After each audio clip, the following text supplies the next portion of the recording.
చంద్రబాబు నాయుడు గారు నా క్రెడిట్ కొట్టేస్తున్నారు, నేను చేసిన ప్రతి ఒక్క పని ఆయనే చేసేసారు అని చెప్పుకుంటున్నారు. దానికి ప్రత్యక్ష ఉదాహరణే భోగాపురం ఎయిర్పోర్ట్ అనేది జగన్మోహన్ రెడ్డి గారు చేస్తున్న వాదన. దాన్ని ఎలా చూడాలంటారు?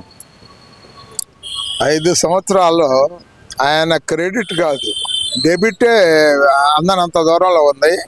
భోగాపురం ఎయిర్పోర్టే కాదు, పోలవరం ప్రాజెక్టు కానీ ఇవన్నీ కూడా చంద్రబాబు నాయుడు ఈ సెంట్రల్ మోడీ గారితో కలిసి ఎంతో అద్భుతంగా పనిచేపిస్తున్నాడు.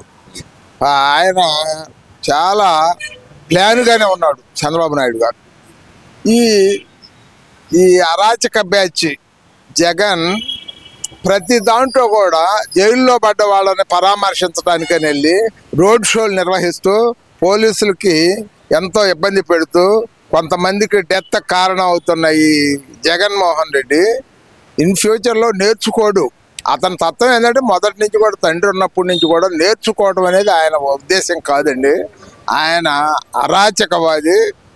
తల్లిని చెల్లిని బెడ్ మీద ఉన్న చెల్లిని కూడా చూడటానికి మనస్కరించని మనిషి రోడ్డు మీద పడ్డాడు. పిచ్చెక్కి పిచ్చి పనులన్నీ చేస్తున్నాడు. ఏంటంటే కనుక అసలు Bhogapuram airport, Alluri Sitaramaraju international airport ఏదైతే ఉందో దానికి ఎంత చేసింది నేనే. భూ స్థల సమీకరణ దగ్గర నుంచి అనుమతుల వరకు నేనే తెచ్చాను, నేనే మొదలు పెట్టాను. కొబ్బరికాయ కొట్టినంత మాత్రాన చంద్రబాబు నాయుడు తన క్రెడిట్ తీసుకుంటాడా అనే మాట అంటున్నారు కదండి. మరి ప్రశాంత్ కిషోర్తో అబద్ధాలను అక్కులు చేసి ఆయన సెషన్స్తో అంతా కూడా సోదరీస్ మీద పడి ప్రతి ఒక్క దాంట్లో కూడా అబద్ధాలు చెప్పి అబద్ధాలతో వచ్చాడు. 5 సంవత్సరాలు పరిపాలించాడు. ఎక్కడికి వచ్చేసరికి భోగాపురం గ్రీన్ ఎయిర్పోర్ట్ అనేది చంద్రబాబు నాయుడు కృషి, చంద్రబాబు నాయుడు, పవన్ కళ్యాణ్, మోడీ గారి కృషితో ఇది ఏర్పాటైంది. ఫ్రమ్ ద బిగినింగ్ నుంచి కూడా ఉత్తరాంధ్రకి ఒక మకుటం లాగా తయారు చేసిన ఈ భోగాపురం ఎయిర్పోర్ట్ని వీడు ఏకాడికి దొంగ మాటలతో వండి వచ్చుతున్నాడు. అది పద్ధతి కాదు, అది అందరికీ తెలుసు. ఇప్పుడు ఏపీ ప్రజలు నా మాయకులు ఏం కాదు. ఏపీ ప్రజలు ఇప్పుడు బాగా నేర్చుకున్నారు. ఏదో ఉంటారు గాలి బ్యాచ్ 10%, 100కి 10 అనేది సర్వసాధారణమేగా. ఈ గాలి వాళ్ళు అందరూ తిరుగుతూ ఉంటారు.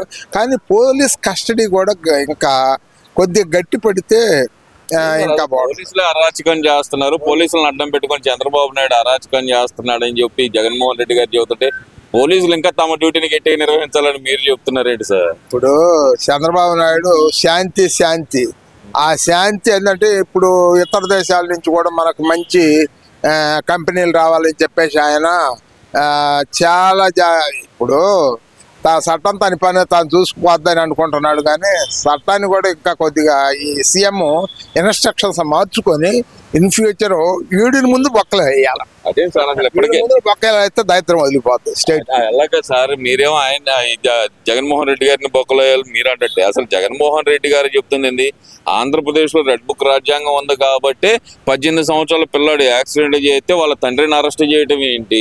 అసలుకి ఏదో 40-45 సంవత్సరాలు వచ్చినాయి, వయసు అయిపోయింది అతనికి, అతను చనిపోయినంత మాత్రాన ఏమవుతుంది? ఇప్పుడు ఆయన మాట్లాడుతుంటే మీరేంటి సార్ ఇలా మాట్లాడతారు?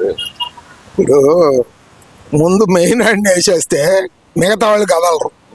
ఇప్పుడు అప్పలరాజు, సిద్ధిర అప్పలరాజు ప్లస్ వీడు పాపం పండుతుందిగా. వాడు ఒక డాక్టర్ అయ్యుండి మేనర్ కొడుకు బైక్ ఇచ్చి, ఆ బైక్ వేరే స్నేహితుడు బైకు వాడిని ఇచ్చేసేసి, ఇప్పుడు ఒక డాక్టర్ చేయాల్సిన పనులేనా? ఎన్ని ఎగస్ట్రాలు చేశాడు సిద్ధిర అప్పలరాజు. వాడి పాపం పండింది. కలియుగంలో ఇప్పుడు ఏంటంటే ముంచుకొస్తుంది. ఎవడైతే ఎగస్ట్రాలు పోయాడో, ఎవడైతే నోరు అదుపులో పెట్టుకోలేదో వాడల్లా మూల్యం చెల్లించుకుంటున్నాడుగా. వీడున్నాడు, వీడి పేరేమి విజయవాడ వల్లభనేని ఎంసీ పాపం పండింది.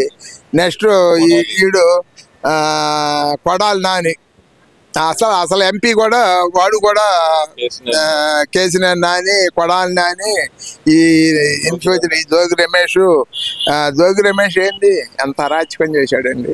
తప్పు కదా. ఇప్పుడు యూత్ చెప్పాల్సింది ఇదేనా? ఆ? ఆ వాడు పాపం బట్టి పూజకు పనికిరాని పువ్వు పుట్టింది వాడికి.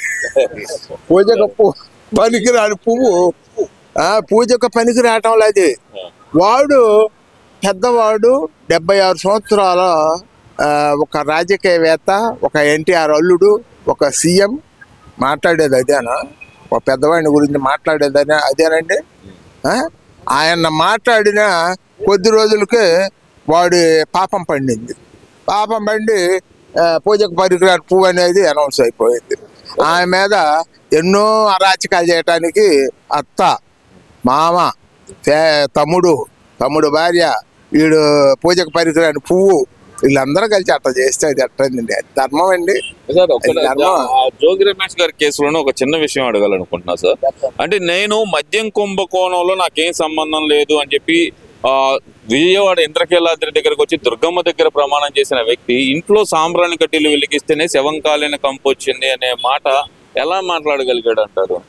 ఇప్పుడు ఈ లిక్కర్ స్కామ్ లో మేనాడు అట్ట, కొసరాడు ఎట్ట, వీడు ఏకాడికి అరాచకం చేసినాడికి అందరం ఎక్కిస్తున్న జగన్మోహన్ రెడ్డి ఈ అరాచకవాదిని వాడు క్రిస్టియానిటీ ఏమో వింటూ మొత్తం అమ్మాయిని చేసుకునే వరకు మొత్తం బాగానే హిందూ సాంప్రదాయం అంతా మొత్తం షెట్టింగ్లు అన్ని పెట్టేసేసి జగన్ గనక తాడేపల్లి షెట్టింగ్లు పెట్టినట్టు వీడు కూడా షెట్టింగ్లు పెట్టి మొత్తం అబో క్రిస్టియానిటీరా ఏది హిందూయిజం అని అనిపించాడు. మంచి ఎర్ర కండవ వేసుకున్నాడు. దుర్గమ్మ గుడికి వెళ్ళి అరిచేతిలో కర్పూరం పెట్టుకొని ఇచ్చేసాడు. వాడు అంతేగా, జగన్ అంతేగా, వీడు అంతేగా. వీడి బ్యాచ్ ఒక 1000 మంది దాకా ఉంటారు సార్. ఈ బ్యాచ్ అంతా కూడా ఈ 1000 మందిని మాత్రం ఏకాడికి ఒక్కసారి దోపిచ్చేస్తే లోనకి జగన్తో పాటు ఇక నోరు తెలిసిన లోన కుదటమే. సార్ అసలు ఈ ప్రభుత్వం మీద యుద్ధం చేస్తాను నేనని చెప్పి జగన్మోహన్ రెడ్డి గారు చెబుతుంటే పోలీసులు విన్నాలు ఇప్పుడు కూడా ఉన్నారు పాపం. 10% భయపడి సచ్చే ఐపీఎస్లు, భయపడి సచ్చే ఎస్ఐలు, భయపడి సచ్చే సిఐలు ఉన్నారు. కానీ వాళ్ళు కూడా ఇంకెన్నాళ్ళు ఇప్పుడు మారకపోతే లాభం లేదు. కానీ సీఎం గారు కూడా లోకేష్ ఏందో గట్టిగా రెడ్ బుక్ కాదు అసలు మామూలుగానే కొంత కేర్ తీసుకో. పవన్ కళ్యాణ్ గారు కానీ, లోకేష్ గారు కానీ, సీఎం గారు కానీ అంటే ఏజ్ని బట్టి కొద్దిగా ధర్మంగా పోదాం, నిదానంగా పోదాం అనుకుంటారు. కానీ వీళ్ళిద్దరు యంగ్స్టర్స్ మాత్రం ఒక హోమ్ తీసుకొని వీళ్ళిద్దరు ఒకళ్ళు గట్టిగా నిర్ణయం తీసుకోకపోతే మాత్రం ఈ స్టేట్ను బతికించలేం. ఇంకా అరాచకవాదులు ఎక్కువ అయిపోతారు. ఒకరిని చూసి ఒకరిని ఎస్ఐనే మన ఎంత చేశారు. కాబట్టి ఇన్ ఫ్యూచర్ అది కావాలని చెప్పేసి నేను కోరుకుంటున్నాను. Thank you very much. Thank you sir.